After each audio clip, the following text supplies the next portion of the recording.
यह कोई साधारण तिथि नहीं, यह समय से आंख मिलाने का दिन है।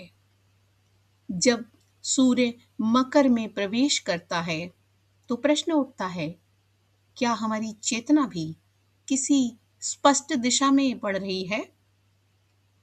आज की दुनिया लगातार चल रही है, तेज और तेजतर।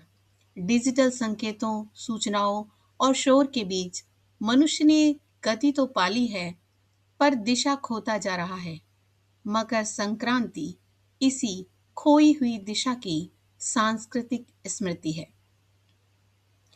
आकाश अब केवल नीला नहीं, उपग्रहों, ड्रोन और डेटा से भरा है।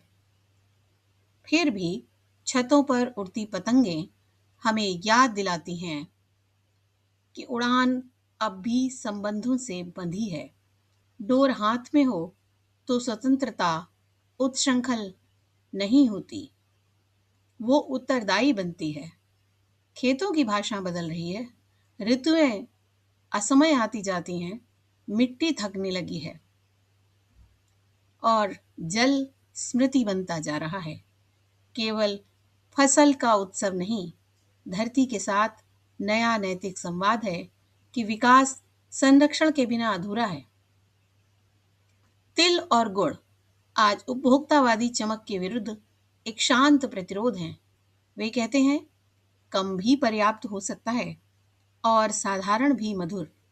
जहां बाजार लगातार और अधिक मांगता है, यह पर्व संयम की प्रतिष्ठा करता है। दान की परंपरा भी आज नए अर्थ चाहती है। अब दान केवल वस्तुओं का नहीं, समय का, संवेदना का और जिम्मेदारी का है। भीड़ से भरे इस समय में सबसे दुर्लभ दान है सुनना। समाज की भाषा इन दिनों खुरदरी हो गई है। असहमति, संवाद नहीं रह गई, विभाजन बन गई है।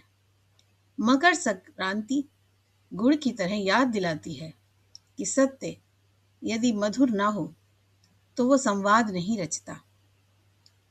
मकर संक्रांति भारतीय संस्कृति का वो पर्व है जहां खगोल, कृषि, दर्शन और नैतिकता एक ही सूत्र में बंध जाते हैं।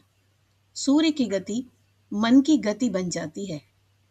इसलिए यह पर्व आज से पहले अधिक आवश्यक है। आज पहले से अधिक आवश्यक है। ये हमें सिखाता है कि प्रगति केवल आगे बढ़ना नहीं, ऊंचा उठना भी है। जहां तकनीक के साथ करुणा, विकास के साथ विवेक और गति के साथ दृष्टि जुड़ी हो। मकर संक्रांति आज के समय में एक सांस्कृतिक आग्रह है कि जैसे सूर्य हर वर्ष उत्तर की ओर बढ़ता है, वैसे ही हम भी अपने भीतर के अंधकार से बाहर निकलकर प्रकाश की ओर कदम बढ़ाएं। कुछ कदम बढ़ाएं, लेकिन बढ़ाएं। यही संक्रांति है, काल की नहीं, चेतना की। मकर संक्रांति पर आप सभी को हार्दिक शुभकामनाएं।